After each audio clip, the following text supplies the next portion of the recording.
They called security on her before she even uttered a word. No warning, no explanation. Just 2 officers summoned like backup, walking directly toward a black woman standing in line with a first-class boarding pass in her hand. The gate agent didn't even glance at the ticket. Didn't need to. "Ma'am, step aside." That was it. For words, delivered with the kind of finality usually reserved for trespassers, not travelers. And as she was quietly pulled from the line, eyes followed, but not in protest. Only in confirmation, because to them, she didn't look like someone who belonged in seat 1A. Not with that skin, not with that quiet, not with that calm. But here's the part no one knew. Not the flight crew, not the supervisor grinning smugly at the kiosk, and certainly not the man who walked through behind her without even showing his ID. The woman they just tried to remove hadn't simply purchased a seat in first class. She had bought something else, something bigger, and when you find out what it was, you'll understand why no one on that flight ever flew the same way again. This isn't just a story about race. It's a story about power, the kind you don't see coming. The kind they didn't recognize standing right in front of them. So now ask yourself, what happens when the person you try to silence turns out to own the silence itself? Who is she? Why didn't she fight back? And what exactly did she come here to do? Drop your theories in the comments. Let us know where you're watching from. And if you believe justice doesn't always speak in loud voices, hit that subscribe. You'll want to be here when the truth lands. The sun hadn't fully risen above the city skyline when Autumn Riley arrived at the terminal. It was 5:43 a.m., early, even by airport standards. But the line for priority access had already started to form. Autumn stood slightly apart, not because she didn't belong, but because she had learned long ago that standing too close often invited scrutiny. She wore a navy hoodie, plain jeans, and sneakers that had clearly seen better days. Her hair was pulled back into a low bun, and she carried only a canvas tote bag slung over one shoulder. No rolling suitcase. No luxury brand luggage. Just her, and the quiet resolve of someone who had traveled alone many times before, always for reasons more important than vacation. As she stepped toward the priority access queue, a slim, well-dressed employee at the front of the line eyed her with a flicker of doubt. His name tag read Kyle. He wore the polished smile of customer service, but his eyebrows twitched the moment Autumn approached. "Hi there," he said, tilting his head just slightly. "This lane is for executive and first-class passengers." His tone was polite, but underneath it was the usual assumption. Autumn didn't flinch. She simply held up her digital boarding pass. "I'm aware," she replied evenly. Kyle's smile wavered, just for a beat, before he recovered and scanned the code on her phone. Behind her, a middle-aged man in a blazer and Bluetooth headset sighed loudly. Kyle glanced over her shoulder at the man, then back at Autumn. Feeling the pressure to move things along, he tapped a few keys and forced a tight smile. "Right, you're in." Proceed, ma'am. But as she stepped forward, Kyle leaned toward his colleague and muttered just loud enough for her to catch it. Thought she was lost. The other employee let out a short, amused chuckle. Autumn kept walking. As security, things didn't go much better. Despite her boarding pass clearly stating TSA pre-check clearance, she was pulled aside. "Random screening," the agent mumbled, motioning her toward a separate table. Her tote was opened, the contents sifted through. Travel-sized toiletries, a paperback novel, a sealed envelope, and a single folder with a red string clasp. The agent paused on the envelope. "What's this?" "Legal documents," Autumn said steadily. "Private. You a lawyer or something?" he asked, flipping it over. "Not exactly," she answered. After a moment's hesitation, the agent shrugged and waved her through. In the background, the line moved seamlessly for others. Men in suits, couples with matching luggage, an elderly woman whose diamond necklace sparkled under the overhead lights. Autumn noticed the pattern, but she didn't react. She was used to it by now. The way the system looked harder when you didn't fit the mold. The way assumptions followed you like shadows under fluorescence. She arrived at gate C9 with time to spare and took a seat in the far corner of the waiting area. She didn't check her phone, didn't scroll or call or text. Instead, she placed her tote beside her, pulled out the sealed envelope, and rested it gently in her lap. It was heavy but not in weight. Inside were the details of a financial transfer that could shift the future of one of the largest airline mergers in North America. She didn't look like someone with that kind of power, but she held the deciding vote. A toddler in a stroller nearby stared at her. Autumn offered a small smile. The child's mother glanced up, caught her gaze, and turned the stroller away.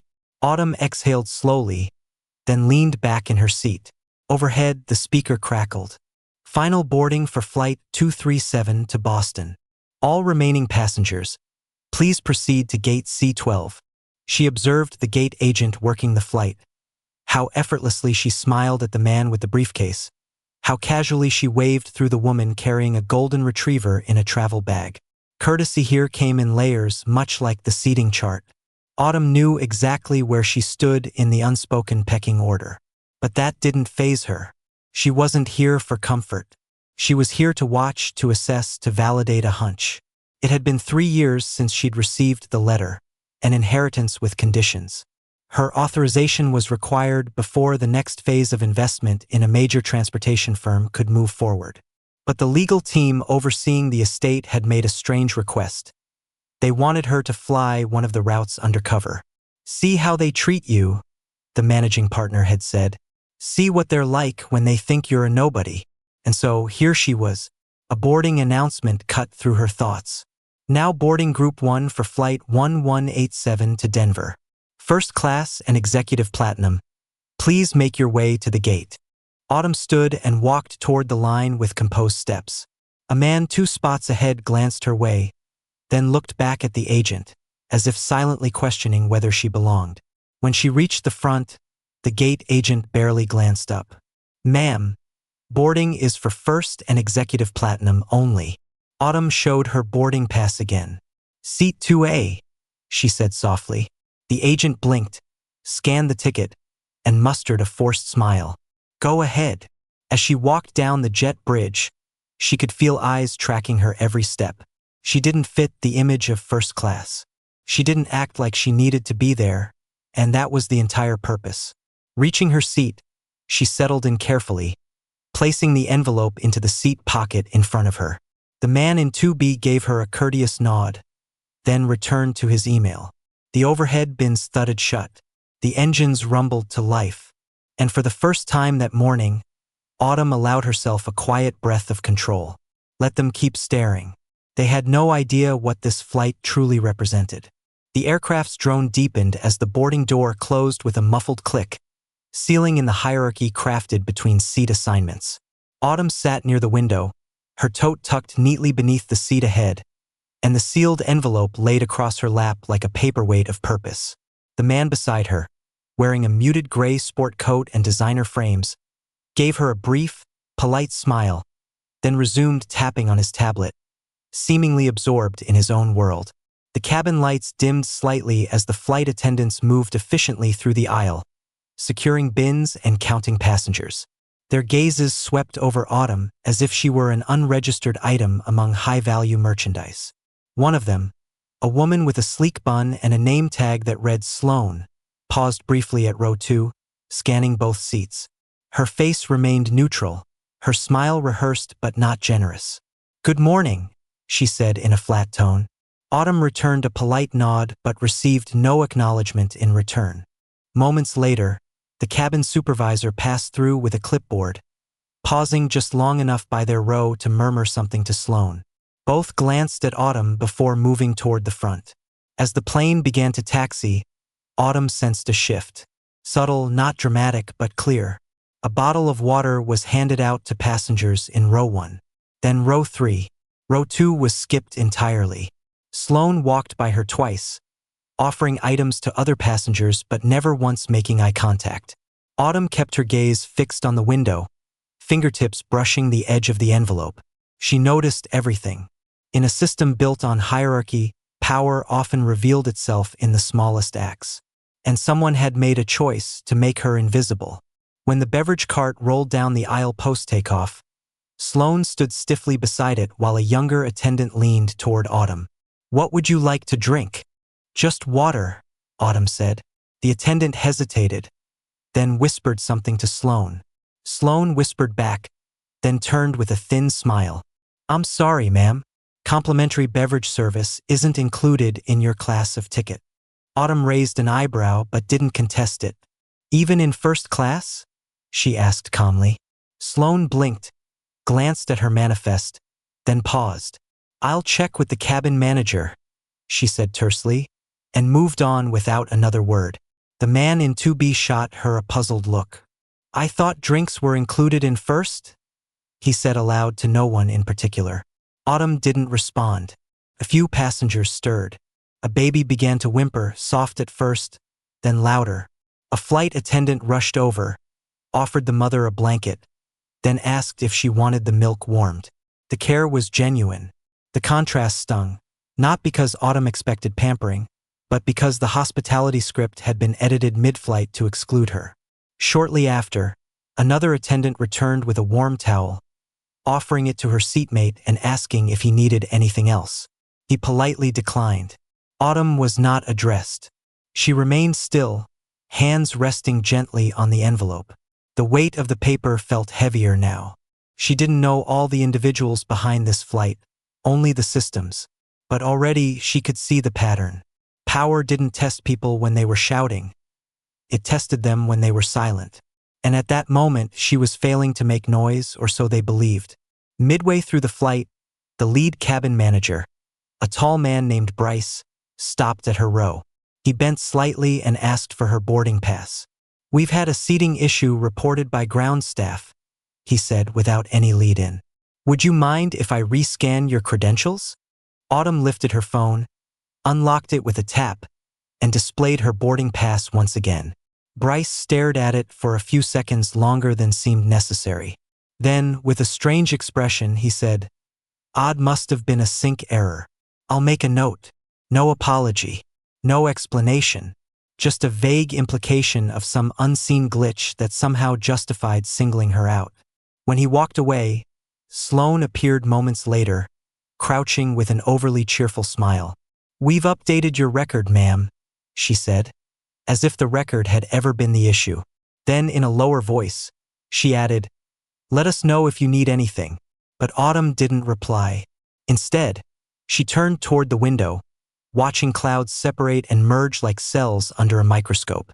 She'd flown this route before, years ago, back when she was a teenager heading to a funeral across the country. That trip had changed her life. It was the moment she realized the world didn't automatically grant respect. It watched to see how much you could endure before it decided whether you were worth it. And sometimes it still chose against you. That memory hovered now like mist. Just as the seatbelt light chimed again, Sloane returned and crouched beside her. "Apologies," she said in a scripted tone. "It appears your seat assignment may have changed during boarding. Would you mind moving to 17D? We've had a request for weight distribution." Autumn turned to her, voice even. "Weight distribution?" she echoed. Sloane nodded, her smile tightening. "Yes, ma'am. Just standard protocol." Autumn stared at her for a moment, then leaned back in her seat. "I'll stay right here." The smile froze on Sloane's lips. She opened her mouth, but before she could respond, the intercom buzzed. "Ladies and gentlemen, we're expecting mild turbulence. Please remain seated and keep your seatbelts fastened." Autumn let out a slow breath. No further attempt to move her was made. The turbulence never arrived. Time passed. Passengers dozed, typed, whispered. Autumn stayed motionless. The envelope on her lap remained closed, though it seemed heavier by the minute. She knew the real turbulence hadn't come from the skies. It would come from the ground they believed they stood securely on. The soft hum of the cabin settled into a mechanical lull, the kind of background rhythm most travelers ignored as they slipped into naps, light films, or overpriced audiobooks. But Autumn Riley wasn't tuning out. She was documenting. Every word, every glance, every casually skipped offer of service was quietly stored in the mental archive she'd been building since she was old enough to spot the difference between being noticed and being valued. The silence wasn't empty. It was filled with choices. And the choices being made around her weren't accidents. They were calculated, rehearsed, and worse, they were comfortable for those carrying them out. Sloane returned once again, this time carrying a silver tray of warm towels. "Here you go," she said sweetly, offering them to rows 1, 3, and even 4 behind Autumn. Her row was bypassed. No reason given. No acknowledgement.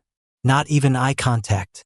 The man seated beside her had long buried himself in his laptop, perhaps too uneasy to observe what was happening or too accustomed to the reality that comfort like this often came at another's cost. Autumn didn't request a towel. She never did. She just sat quietly, eyes fixed on the tray as it floated by her again like a ghost bypassing the living. 20 minutes later, the aroma of warming bread filled the air. First-class meal service had begun. Metal carts rolled between rows, draped in linen to suggest elegance. But Autumn knew better. Behind the scenes, it was still routine: warm, serve, collect. Sloane returned with a menu and a rehearsed smile. She stopped at 2B, offered choices with flair, jotted something onto her pad, then breezed past Autumn, as if she were nothing more than a forgotten coat slung over the seat. The cart moved on. No menu. No inquiry. Autumn waited, counted. 3 rows served. Then she cleared her throat softly. Sloane turned her head but didn't step closer. "Was I skipped for meal service?" Autumn asked, her voice low and steady. Sloane returned with feigned patience. "Oh, I wasn't sure you were eligible," she replied with a light chuckle, the kind of laugh that wore condescension like perfume. "Sometimes these assignments get complicated." Autumn tilted her head slightly. "I'm in this row," she said. Her tone was calm, but her eyes sharp. "There's nothing complicated about that." Sloane paused, then checked the manifest again, this time more theatrically, as if to reassure herself she had an excuse. "Right?" she said quickly, nodding. "Would you like the herb-roasted chicken or the miso-glazed cod?" Without looking at her, Autumn said, "Cod! Coming right up," Sloane said through clenched cheerfulness before disappearing again. When the tray finally arrived 15 minutes later, the fish was cold, barely heated through, the vegetables limp, the rice unpleasantly sticky, not by design. Autumn didn't touch the food. She replaced the lid, slid the tray forward a few inches, and returned her attention to the envelope, still sealed, yet somehow growing heavier with time. Across the aisle, a nearby passenger requested a drink refill. A steward responded instantly. Autumn observed the interaction unfold. Flawless courtesy, quick service, visible care. She didn't envy it. She had learned to measure it. That was the distinction. By 33, she had long since let go of the need to be accepted. What she wanted now was to see how people behaved when they thought they didn't have to pretend. Then came the moment that set the tone for the cabin. A man, probably in his late 50s, wearing khakis and pricey headphones, strolled down from row 5 and leaned casually on Autumn's seat like it was public furniture.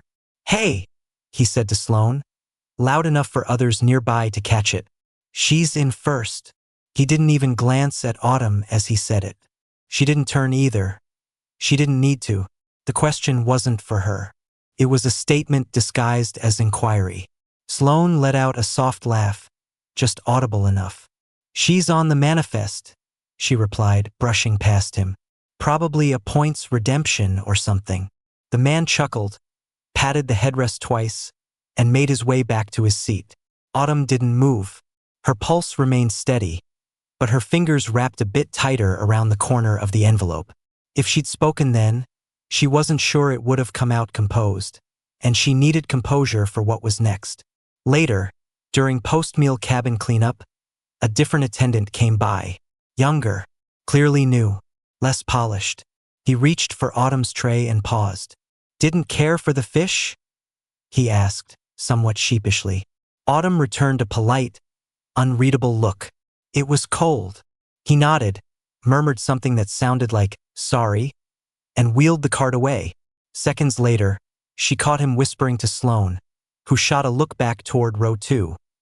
Not of guilt, but annoyance. Autumn noticed, and Sloane didn't smile again for the remainder of the flight.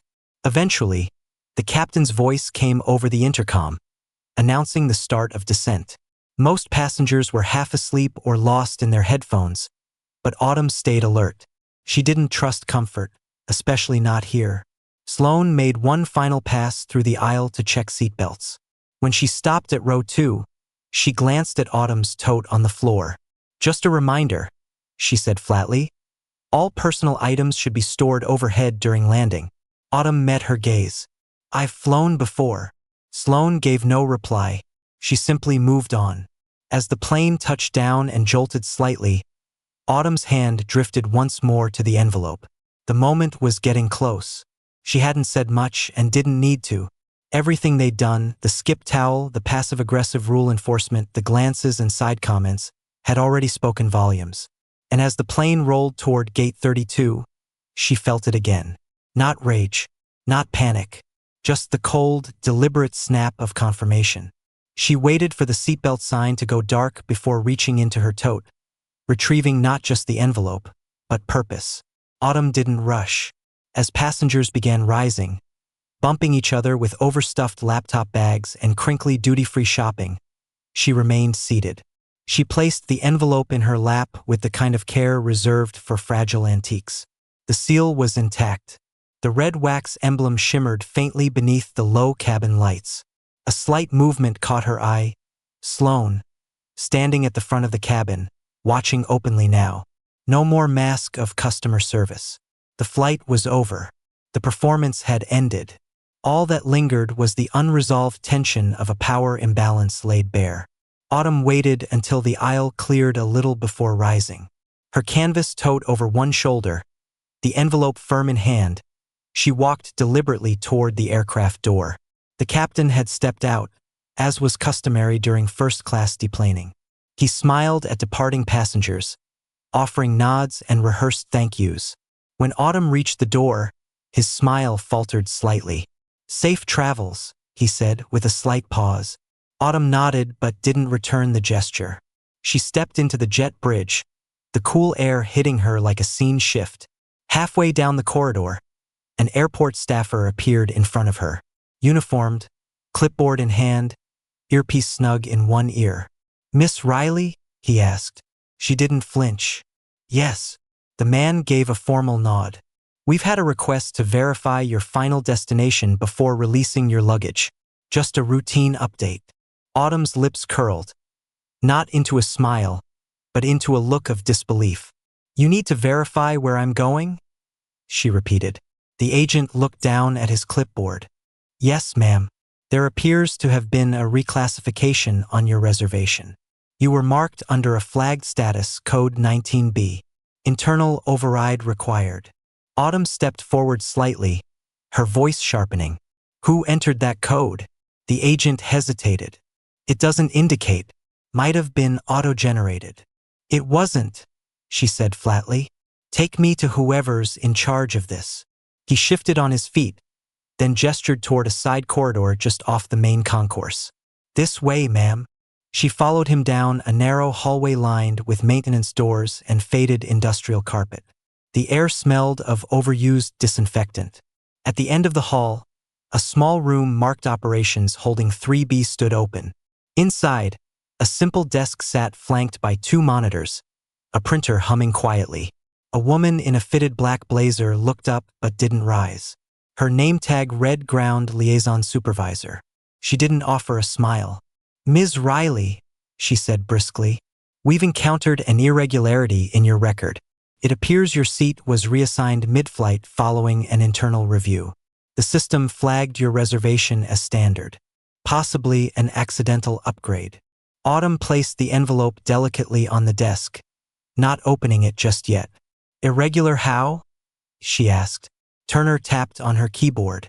"It says the ticket originated from a legacy voucher source tied to a discontinued loyalty program, no longer recognized by our current system." Autumn raised an eyebrow. "So your system doesn't recognize its own historical assets?" Turner paused. "Legacy programs can occasionally be exploited. We've had issues with fraudulent resellers." Autumn stayed still, absorbing the weight of the accusation, veiled in professional language. You're suggesting I boarded fraudulently on a seat I lawfully paid for? Turner sat up straighter. We're not accusing you of anything, ma'am. We're simply preserving our operational integrity. Autumn looked at her silently for a moment, then reached into her tote bag and pulled out a black leather wallet. She slid out a slim, metallic card and placed it beside the envelope. It was platinum embossed and carried a serial number. Not for banking, but for identification. Turner stared at it, blinked, and looked up. I'm sorry. What exactly is this? It's an access credential, Autumn responded calmly. Level 4 clearance under Easton Financial Holdings. The agent standing nearby visibly tensed. Turner frowned. That's an equity firm. No, Autumn said smoothly, opening the envelope and pulling out a single-page document with a shimmering, finely printed letterhead. It's the parent entity that currently holds 41% of your airline's pending merger shares. She held the document up, letting Turner take in the seal, the signatures, the dates. This is a binding disclosure agreement. I'm the designated witness and final signatory before compliance release. The atmosphere shifted, not physically, but in the way tension does when someone realizes the person they tried to diminish holds the keys to the door. Turner's lips parted slightly. I wasn't informed. Of course not, Autumn interjected. Because this flight was never about public disclosure. It was a field audit. Anonymous presence from the only authorized individual empowered to verify the trust release clause. I'm here to certify, not to be pampered. Silence lingered. The operations agent shifted uncomfortably, clearly reassessing the last 6 hours. Turner straightened once more, now out of protocol rather than authority. Ms. Riley, we'd like to extend. No, autem interrupted. You won't extend anything. You'll document everything. She turned to the agent. Where's my bag? He stammered. In holding Bay D2, ma'am. I can escort you. Autumn gave a brief nod, gathered the envelope and the card, and left the room without another word. The hallway felt colder now. The sterile air brushed against her skin more noticeably. The agent trailed her, speaking softly into his radio as they made their way to the baggage level. When they arrived, the carousel was motionless. In the corner, her canvas tote had been placed next to a steel bin with a yellow tag attached. Unverified item, restricted access. She picked it up without comment. A zipper had been partially opened. She inspected the folder inside. The pages were slightly bent, untaken but clearly handled. She looked at the agent. Was this opened? I'm not sure, ma'am. It wasn't supposed to be. She zipped the tote shut and slung it over her shoulder. Get your supervisor, she said. He nodded quickly and stepped away. Autumn turned to face the far wall where a narrow window revealed the edge of the runway. Planes were departing every few minutes. Everything outside appeared orderly, but the real disruption had already started. Beneath the surface, between the words, behind the rehearsed smiles and ma'ams that cloaked the illusion of control. She knew she couldn't dismantle the system in a single flight, but she also knew the corridor outside the baggage area was lined with dull gray walls, flickering fluorescent lighting, and the faint smell of cleaning chemicals that lingered like the residue of too many hollow apologies. Autumn stood alone, tote on her shoulder, her fingers gripping the strap more tightly than she realized. Her breathing was steady, but her mind was sharpened. She heard footsteps before she saw the man. He rounded the corner quickly, wearing a tailored navy suit and a silver badge. Eric, regional manager. He extended his hand. Autumn didn't take it. Instead, she met his eyes, not with hostility, but with clear unwillingness. You opened my bag, she said flatly. Eric's polished smile faltered, then returned with corporate ease. We had to ensure the contents weren't a safety risk. A sealed envelope bearing legal insignia? She replied. That was your threat? Eric motioned toward a nearby private room. Would you be willing to step inside, so we can clarify a few things? Autumn didn't budge. So you can control the conversation in private? He blinked, then cleared his throat. Our system flagged you as a behavioral concern. For declining to switch seats? Autumn asked, her voice calm, but edged. Eric hesitated. We received a report indicating your behavior toward cabin crew was measured, she supplied. Non compliant. Possibly confrontational, he finished. Protocol requires we log such cases for future travel assessments. Autumn stepped forward, eyes fixed on his. You're trying to rewrite the events, she said. Not because I was aggressive, but because I didn't yield. Eric glanced over her shoulder, scanning for an exit. He wanted out of this more than he wanted a resolution. Look, Ms. Riley, we can file a report or let this go, but I recommend we de-escalate. Autumn let out a quiet, nearly inaudible laugh. That's your favorite word, isn't it? De-escalate. You manufacture the escalation, then make my response the problem. Eric's stance stiffened slightly. If you're dissatisfied with how this was handled, you may submit a grievance to our guest relations office. You mean the same department that filed a false report 5 minutes after I landed? Eric didn't respond. His phone buzzed in his pocket.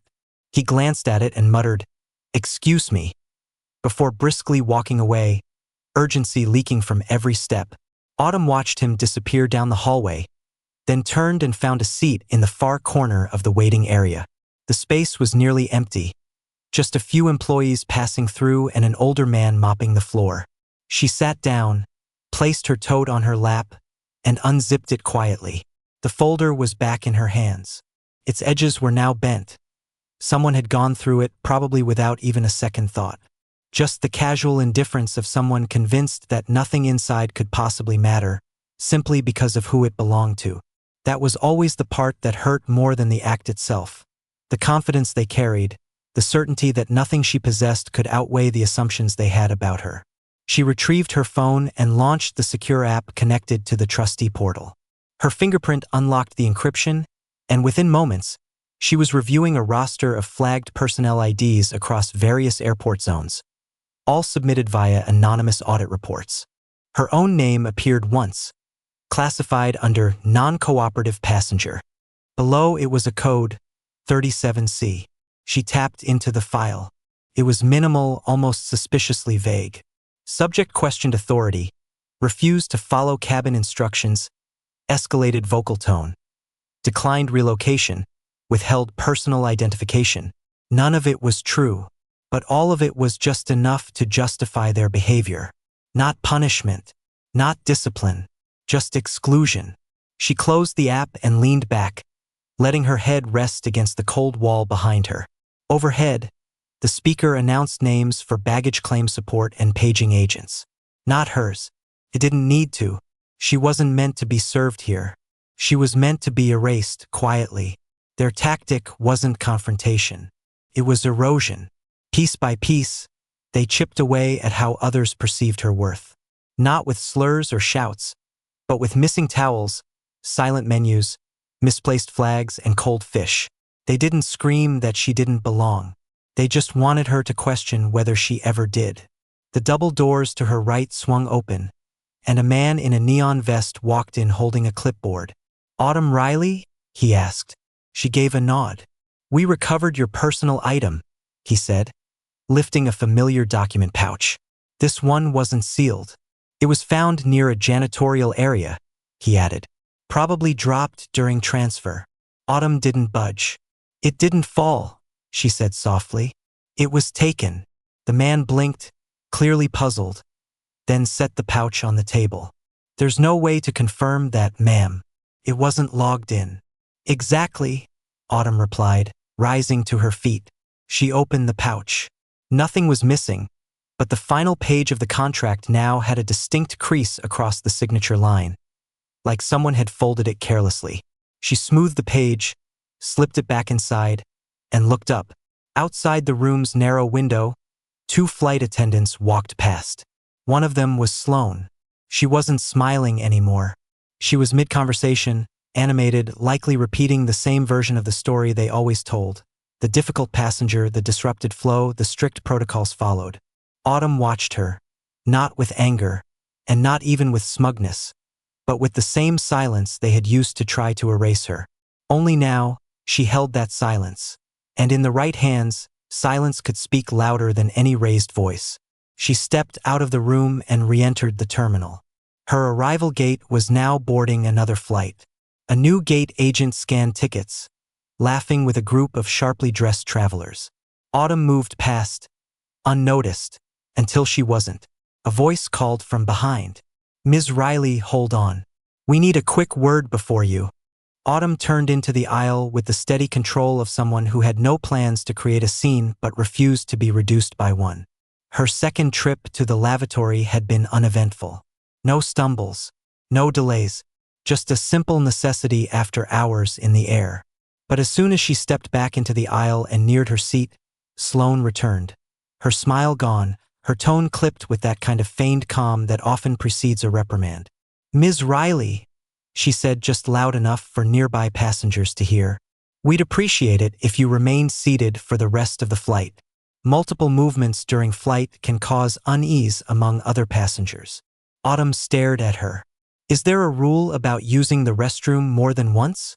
Sloane hesitated, choosing her response carefully. "Of course not," she said, "but certain behaviors can be misread. Standing up often, lingering near crew areas, it sends the wrong message." "To who?" Autumn asked, her voice firm, never raised. Sloane's smile thinned. "Let's just say it's best to err on the side of consistency." Autumn said nothing. She sat, buckled in, and stared out the window as the plane began its descent into the city. The seatbelt sign chimed. Flight attendants made final preparations. Standard announcements echoed overhead, wrapped in practiced neutrality.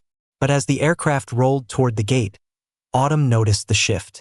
Sloane kept glancing up the aisle.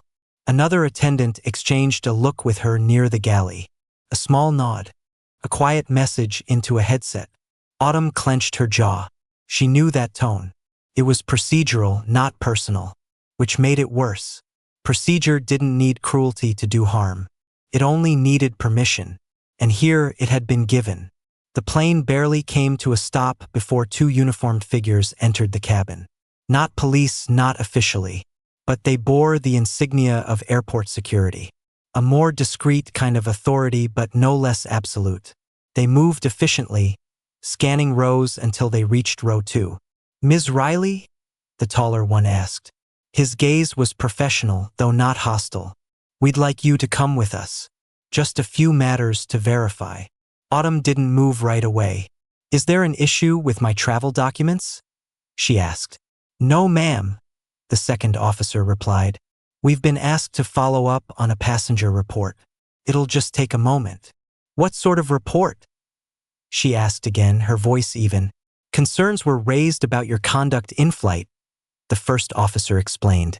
"Specifically, walking around during secured cabin phases, not complying with seating instructions, and interactions seen as confrontational." Autumn rose slowly. "So I'm being pulled aside for using the bathroom and refusing to be invisible." "No one's being detained," the officer responded.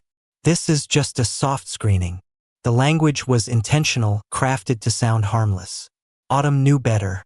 She reached down to retrieve her tote from under the seat, noticing Sloane watching her with a look that mimicked concern but lacked any true remorse. The other passengers pretended not to notice, though a few subtly glanced over their shoulders, trying to appear casual while imprinting the scene in memory. Autumn slung the tote over her shoulder, pressed the envelope firmly to her side, and followed the two officers down the aisle and off the aircraft. The jet bridge echoed with the sound of their footsteps. Outside, the terminal lights glared a stark fluorescent white through the observation windows. One officer walked slightly ahead, the other kept pace beside her. No restraints, no aggression, just a quiet escort through a space designed to feel polite, while still asserting authority. They stopped beside a service door near a janitorial station. "This way," one officer said, opening it to reveal a narrow corridor marked by gray walls and employee-only signage. At the end stood a small room with frosted glass, 2 chairs, and a single desk. A woman in a blazer was already seated, typing into a monitor. She looked up as they entered. "Ms. Riley, I'm Officer Dana Reyes, Liaison for Post-Arrival Compliance. May I see your identification?" Autumn reached into her bag and handed over her state-issued ID along with her boarding pass. Reyes scanned both, her fingers tapping across the keyboard, her eyes darting between the screen and Autumn. "We received a note from the flight crew," Reyes said. "Not a formal complaint, just an internal flag. It mentions you showed resistance to cabin protocol and caused discomfort to nearby passengers." Autumn leaned forward slightly. "Did they specify which passengers?" "No, ma'am," Reyes replied. "And due to privacy policies, they're not obligated to." "So, the accusation is anonymous," Autumn said flatly, "and I'm given no opportunity to respond before being taken to this room." Reyes paused. "It's not a holding room, ma'am. It's a courtesy screening location." Autumn smiled, though her eyes remained cold. "Language is powerful. You've made this sound like a favor." Reyes didn't reply. The door opened again. A man entered, early 40s, suit with no tie, folder in hand, and a weary expression. "Ms. Riley," he said, "I'm Paul Jennings with Guest Operations Oversight. I reviewed the incident log and would like to clarify a few details with you directly." "Incident," Autumn repeated. "I used the restroom and declined a cold meal." Jennings nodded, visibly uneasy. "Yes, that seems to be where the note originates. But certain words used in the crew's report triggered automated protocols. Phrases like uncooperative and verbal challenge activate elevated review." Autumn stared at him. "So your system flags tone, not actions?" He hesitated. "It evaluates indicators." "And does it evaluate when crew members ignore, exclude, or belittle passengers?" Jennings said nothing. "Does it log that my tray was served late intentionally? That my seat was reassigned mid-flight? That I was told my presence made others uncomfortable?" "There's no record of that," he admitted softly. Autumn reached into her tote and withdrew the envelope again. She didn't open it, just placed it on the desk with precision, like a declaration. "This document directly impacts every contract your airline holds with 3 regional financial institutions," she said. "I suggest you stop interpreting signals and start interpreting facts." Jennings glanced down at the envelope. Reyes looked between them. The air in the room shifted, denser, heavier, like the calm before a storm. Autumn crossed her legs slowly, deliberately. Her voice remained cool, steady. "You removed the wrong passenger." She sat still after that, letting the words settle. The envelope lay untouched, a silent warning. Her tone held no anger, no fear, no appeal. Only composure, authority. Jennings glanced at Reyes, whose face stayed composed but alert. No one spoke. Autumn reached once more into the inner lining of her tote and pulled out a second envelope. Smaller, sealed with a red wax emblem that shimmered faintly under the room's lights. She set it beside the first. "This," she said, tapping it with one manicured finger, "is a signed legal directive from the Easton Trust Governance Board. It grants full discretionary override for any asset interference, including wrongful detainment, denied document access, or misclassification based on fabricated procedure." Jennings blinked. "I'm sorry, East Trust?" Autumn met his eyes. "You know the name. Your airline's second largest stakeholder knows it even better. Read before touching me again." Reyes leaned in slightly, observing the seal without touching it. Jennings hesitated, then carefully picked up the envelope, inspecting the insignia. His eyes narrowed at the microstamped serial code embedded in the wax. "Is this directive active?" he asked. "As of this morning," Autumn answered. "The moment your cabin crew tried to reclassify my behavior, it became valid." Jennings set the envelope back down carefully, as if it might detonate. He pulled out his phone, typed quickly, then looked to Reyes. "Notify Terminal Command. We may need to halt all further engagement here." Reyes nodded and stepped out. Autumn leaned back. "I assume you've already filed my case into your internal system," she said. "Whatever code you used, 37C, 82B, it won't hold. In fact, as of now, your entire regional classification process is being reviewed." how those codes are assigned, what patterns emerge, the profiles of the staff involved. Jennings rubbed his temples. That's handled by a separate channel. That channel, Autumn replied, now has my digital clearance for a full external audit. Her phone buzzed once. She unlocked it, tapped an app, and turned the screen toward him. A message pulsed at the top. Directive relay active. Override status. Confirmed by trusty command. Jennings swallowed hard. This goes beyond the airport. Yes, Autumn said calmly. It followed the pattern wherever it led. Just then, the hallway outside erupted in a flurry of movement. Footsteps, voices, a phone ringing endlessly. The door creaked open again, and Officer Reyes stepped back inside. Her expression now visibly changed. No longer stoic, but tight with tension. Behind her stood another officer, older, clearly higher in rank, wearing a communication earpiece and gripping a clipboard he hadn't bothered to glance at. "Ma'am," he said directly to Autumn, "we've just received an urgent directive from our airline's Central Legal Division. You are to be released immediately, without any further questioning. All pending classifications have been suspended, retroactively." Jennings stood. Who authorized that? The man didn't flinch. Executive Legal. A parallel directive was issued to the Regional Vice President of Security. He glanced down briefly, reading. It says, and I quote, "Cease all operational engagement with passenger Autumn Riley. She is presently under corporate-level protection and serving in an active fiduciary capacity." Autumn didn't smile. She didn't gloat. She simply rose from her seat with calm precision and reached for her envelope. The officer took a step back, clearing her path.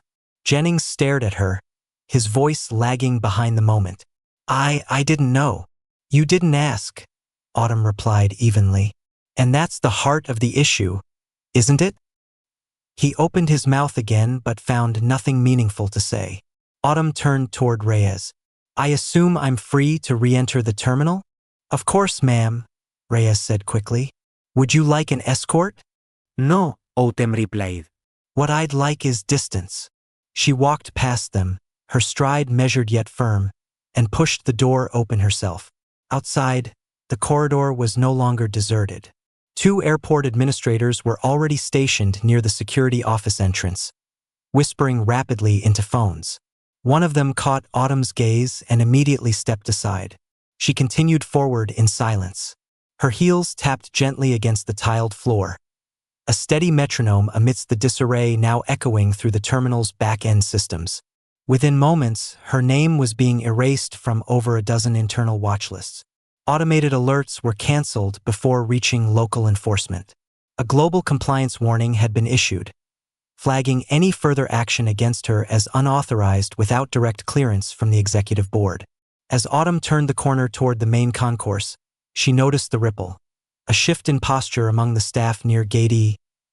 Airport personnel moved with sudden urgency. A woman in a tailored blazer whispered into a headset at the check-in podium. Another employee typed feverishly behind the counter. Every detail told her the same thing. The system had finally caught up to who she was, and now it was scrambling to undo its mistake, rewriting its conduct in real time. She paused at a digital service kiosk, pulled up her reservation, and watched as her original first-class ticket was reinstated, complete with priority privileges and upgraded lounge access throughout the terminal. Her name had been cleared, but the mark wasn't on her. It was on them. Behind her, a voice rang out from the boarding area. "Wait, isn't that the lady they pulled off the flight earlier?" "Yeah," someone else replied. "Now they're putting her back in first class." Autumn didn't look back. She didn't need to. She stepped forward, now setting the rhythm rather than disrupting it.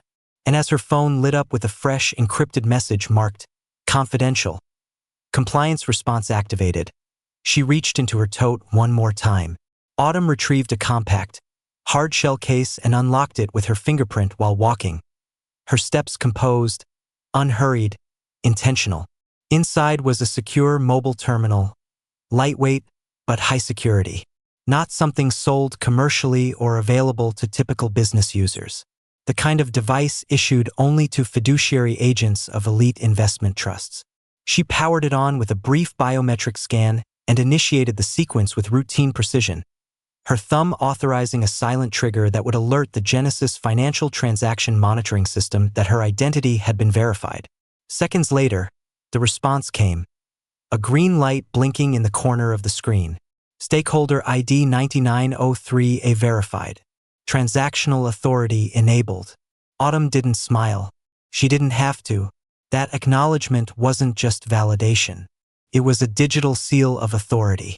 At that exact moment, across the city in a sleek conference room bathed in morning light and corporate tension, 3 executives from Havenport's acquisition committee stared at the flashing alert on their dashboard. Trust Executive Contact activated. Genesis Financial Holding Transfer Authority, ARR. They all understood what it meant. The transaction, the $4.1 billion merger poised to reshape regional airline ownership, required the signature of the last living heir to the Genesis founder's estate. A signature no one had expected would be invoked before the final compliance session next quarter. That heir was Autumn Riley. She passed the VIP lounge checkpoint with the same composed expression she'd worn all morning. Quiet, unreadable, steady. But now, every scanner she approached acknowledged her credentials without a sound. No more blinking red screens. No more hesitation or delay. Every system responded before she even touched it. The assistant at the gate glanced at his tablet and immediately straightened. "Ms. Riley, would you prefer a private suite or boardroom access?" he asked without waiting for a response. Autumn answered, "No, just open a terminal and connect me to your compliance officer. Full access." He nodded, already tapping away. Behind her, the murmurs began again, this time from those who had previously seen her silence as weakness.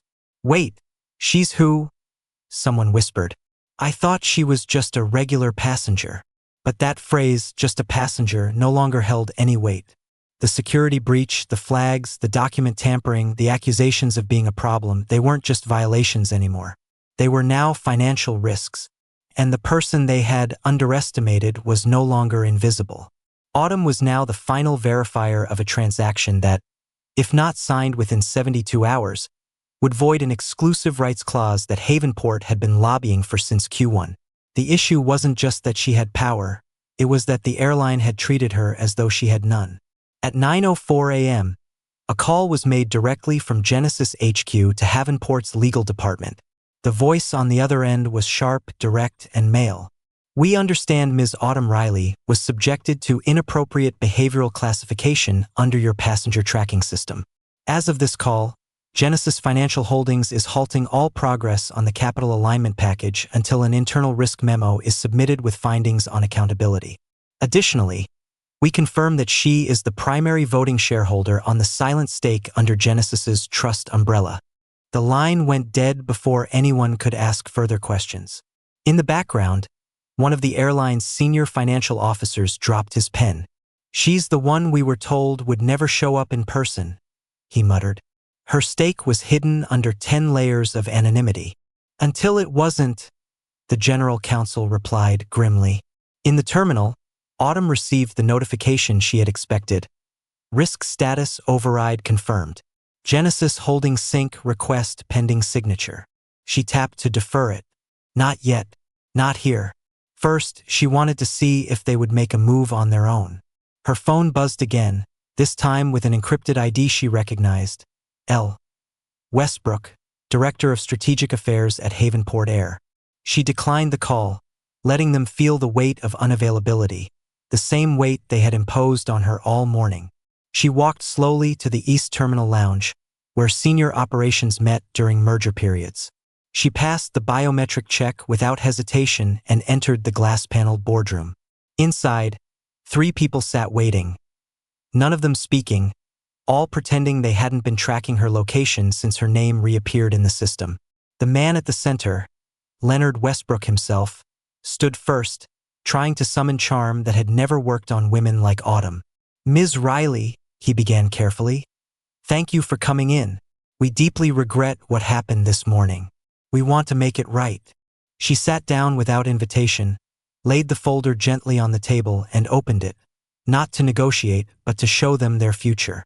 What happened wasn't a mistake, she said. It was a reflection. You built a system that mirrors the bias of those who run it. I simply gave it a face you didn't expect. Leonard leaned forward, his expression tense. If we had known about your travel today, we would have treated you differently, Autumn finished.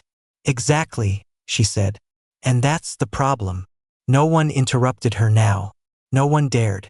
She pulled out a second document, one marked with a Genesis Holdings watermark, signed by 3 trust administrators. This is the conditional hold on our asset absorption plan. Unless reversed by the close of business today, your fiscal quarter collapses. Our partners will pull their hedges. The stock will dip before the end of the week. Leonard's throat tightened as he swallowed. And your signature decides that? Yes, Autumn replied. And so far, I see no reason to give it. Behind her, the screen on the wall blinked with a notification. Incoming update from Audit Logistics. First flagged entity. Havenport Domestic Staff Division, Terminal C. Autumn tapped her tablet and opened the alert. The notification on Autumn's tablet blinked twice before expanding into a live feed dashboard. Not just a static report, but an active incident trace connected to the internal surveillance systems embedded in Terminal C and the aircraft cabin of Flight 447. The audit program had activated silently at her command 15 minutes earlier and had already pulled data from gate logs, crew communications, scanner records, and onboard cameras. The footage loaded quickly. Sloane bypassing her row during towel service, laughing quietly after speaking with a passenger from row 5, talking into her wrist mic just moments before Autumn was flagged for movement. The footage didn't accuse, it confirmed.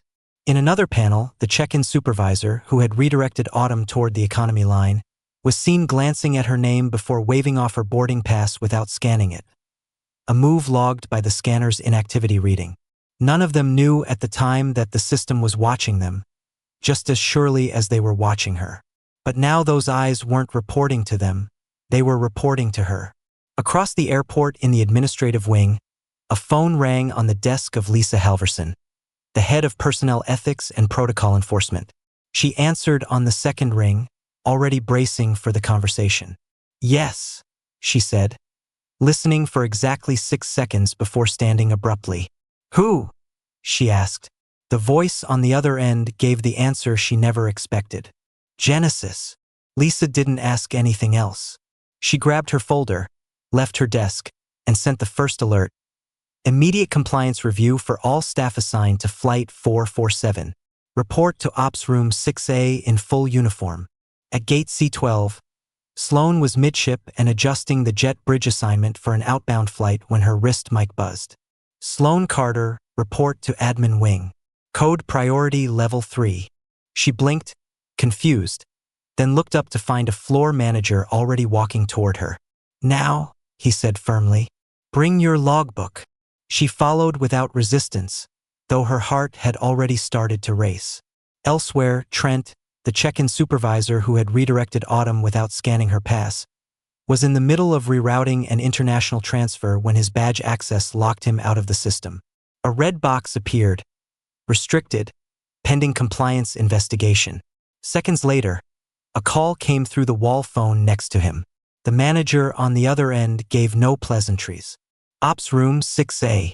Bring your gate activity record. You're being pulled mid-shift. Within 30 minutes, the entire cabin crew of Flight 447 was seated in a closed-door operations room beneath fluorescent lights that felt sharper than usual, as though they too were designed for scrutiny.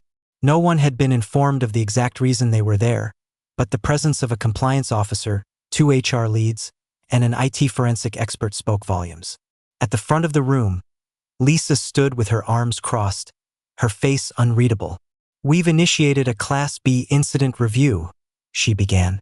This pertains to discriminatory profiling and protocol breaches related to a passenger traveling under identity-protected status. That passenger has since been identified as a key stakeholder in ongoing acquisition proceedings. The room fell silent. Sloane's gaze flicked toward her colleagues. Trent leaned back in his chair, jaw clenched. One of the flight attendants muttered, "Wait, she was a stakeholder?" Lisa's voice cut through again. Not just a stakeholder. The stakeholder. Genesis Financial's sole discretionary signatory. Every interaction you had with her is currently under review, synchronized with video logs. The screen behind Lisa flickered to life, playing a muted sequence of moments from the flight.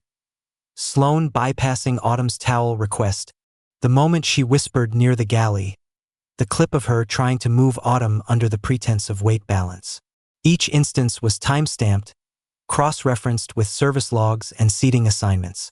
Then, the internal comms were played, with terms like confusing guest, probably upgraded on points, and not a first-class fit, casually exchanged among the staff on a closed-loop channel. These aren't mistakes in service, Lisa stated. These are behavioral patterns. Trent stood up abruptly. Nobody told us who she was. Lisa's reply was immediate. That's the point. You weren't supposed to know. Another clip played, this time at the gate. Trent, holding Autumn's boarding pass in hand, glances at it briefly before handing it back without scanning. That action triggered her profile flag. The IT expert added, "Your override froze her access and triggered the compliance ping. She was traveling under protected identity status. Your failure to validate her pass activated the manual review protocol you tried to use against her." Trent opened his mouth to speak again, but Lisa wasn't finished. "And you didn't stop there. Your incident notes were escalated to Central without proper approval. That's a breach of chain of command and falsification of behavior classification." The room fell quiet again. This time, not from confusion, but from dread. The kind of dread that surfaced when people who had confidently dismissed someone realized that the person they had targeted wasn't vulnerable but essential. Effective immediately, Lisa declared, "Gates Supervisor Trent Maxwell is suspended pending investigation." Trent's face turned red. "You can't suspend me without union representation." "The union has been notified," she interrupted, "and they've deferred their initial statement until after they've seen the audit." She turned to Sloane next. "Senior Flight Attendant Sloane Carter, removed from flight rotation effective immediately. Your communication logs are under internal ethics review. The rest of you are on hold pending evaluation." No one moved. No one objected, because what played behind them wasn't a threat, it was a record. The kind that didn't shout. It just quietly played everything back so that no one could deny what they had seen. Outside the room, a printer word as the preliminary investigation findings were sent to the legal department. Down the hall, someone typed a message into the CEO's inbox. Subject: Emergency Review, Stakeholder Incident. Immediate board briefing required. Meanwhile, in the lounge, Autumn watched as the screen updated once again. The memo went out quietly at 2:42 p.m., not through a press conference, not through a disciplinary bulletin, but as a flight roster update buried inside the airline's internal scheduling portal. The subject line read, "Crew Realignment, Immediate Operational Shift." The names listed included every staff member from Flight 447, from cabin lead to support attendants, each reassigned to domestic short-haul routes with limited passenger class. No premium tier, no international status, and certainly no exposure to executive clientele. The company didn't use the word demotion, but the message was unmistakable. First-class privileges rescinded, overseas rotation suspended due to a pending ethics evaluation. The footnote read, "These assignments reflect a temporary shift in alignment pending cultural retraining." But everyone reading the list knew better. This wasn't a shift. It was a fall. Not enough to terminate, just enough to remind them of what they had lost. Enough to make them feel it. Every morning, they reported to regional gates, crowded cabins, and budget layouts, serving passengers who wouldn't request infused towels or custom meal plating because they had never had them to begin with. Enough to show them that power could be silent. Sloane read the memo during her break, sitting in the employee lounge on the far side of Terminal F, where regional crew members gathered before boarding. Her uniform remained crisp, her posture still impeccable, but the lack of confidence in her expression revealed the truth. She wasn't angry. She was stunned. Somewhere deep inside, she must have believed it wouldn't come to this. That the woman she had dismissed would disappear, or accept it, or forgive her. That her actions would be neatly folded into policy, as they always had been. But that didn't happen because this time, the passenger had been someone who didn't need to shout to be heard. She only had to wait long enough for the system to hear itself. Autumn didn't seek her out. She didn't need confrontation. But as fate, or perhaps consequence, would have it, their paths crossed one last time as Sloane walked toward Gate B8 for her first reassigned flight to Milwaukee. Autumn, finishing a call by the private concierge counter, noticed the uniform first, then the woman in it. She didn't stare, nor did she pause, but as Sloane passed within 3 feet of her, their eyes met. In that fleeting moment, 1,000 unspoken things hung in the air. Sloane slowed, not fully stopping, but enough to acknowledge the encounter. Autumn stepped forward, not hurriedly, nor aggressively, but with the kind of presence that commanded space simply by occupying it completely. "You said something to me earlier," Autumn said, her voice low, steady, and unshaken. "On the plane." Sloane blinked once. "You said I didn't fit in first class," Autumn continued. "Then I looked out of place." Sloane swallowed hard, her throat tightening slightly. "I didn't mean." "You were right," Autumn interjected, her tone neither angry nor accusing, but resolute. "I don't fit in first class." Sloane blinked, confused. Then Autumn's voice softened, like a razor under silk. "I came here to buy it." The words didn't echo.